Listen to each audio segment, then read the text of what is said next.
ঢাকা বাংলাদেশের রাজধানী নাকি ধুলোর রাজধানী? চলুন বিস্তারিত আলোচনা করি। Bangladesh ranks second in air pollution. Dhaka third most polluted city.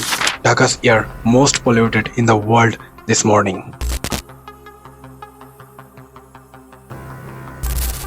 বাংলাদেশের প্রাণকেন্দ্র ঢাকা। প্রত্যেক বছর হাজার হাজার মানুষ তাদের জীবিকার সন্ধানে এই ঢাকা শহরে প্রবেশ করে। তার সাথে সাথে বাড়ছে যানবাহন, হচ্ছে বড় বড় অট্টালিকা, নির্মাণ কাজ, শিল্প কারখানা আর যানবাহনের ধোঁয়ায় ঢাকা শহর হয়ে উঠেছে যেন এক ধুলোর শহর। দ্রুত নগরায়নের ফলে একদিকে যেমন আধুনিকতার ছোঁয়া পেয়েছে, অন্যদিকে পরিবেশের উপর পড়েছে ব্যাপক চাপ।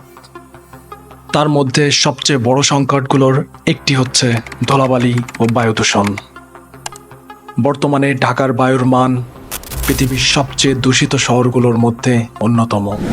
বিশেষ করে শীতকালে শহর জুড়ে ধুলাবালির পরিমাণ মারাত্মক হারে বৃদ্ধি পায়, যা জনস্বাস্থ্যের জন্য ভয়াবহ হুমকির কারণ হয়ে দাঁড়ায়। ক্যাপসের গবেষণায় উঠে এসেছে চাঞ্চল্যকর তথ্য। ঢাকার মোট বায়ু দূষণের 30% জন্য দায়ী নির্মাণ কাজ ও রাস্তা খোঁড়াখুড়ি। এছাড়াও ইটভাটা ও শিল্প কারখানা ঢাকার বায়ু দূষণের প্রধান কারণগুলোর মধ্যে একটি। যানবাহনের ধোঁয়া, ফিটনেসবিহীন গাড়ি ও পুরাতন যানবাহন থেকেও বড় আকারে ধুলাবালি ও ক্ষতিকর গ্যাস নির্গত হচ্ছে।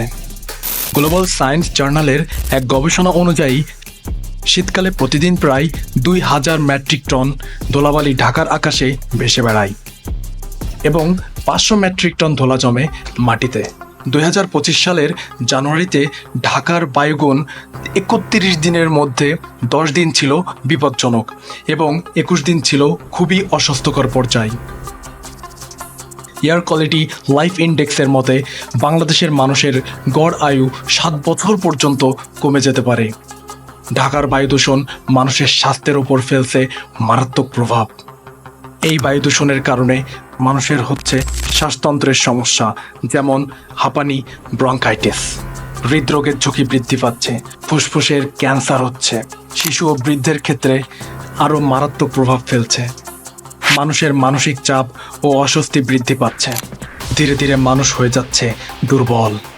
তাহলে ঢাকা কি আজও বসবাসের উপযোগী আছে, নাকি হয়ে গেছে এক অস্বাস্থ্যকর শহর?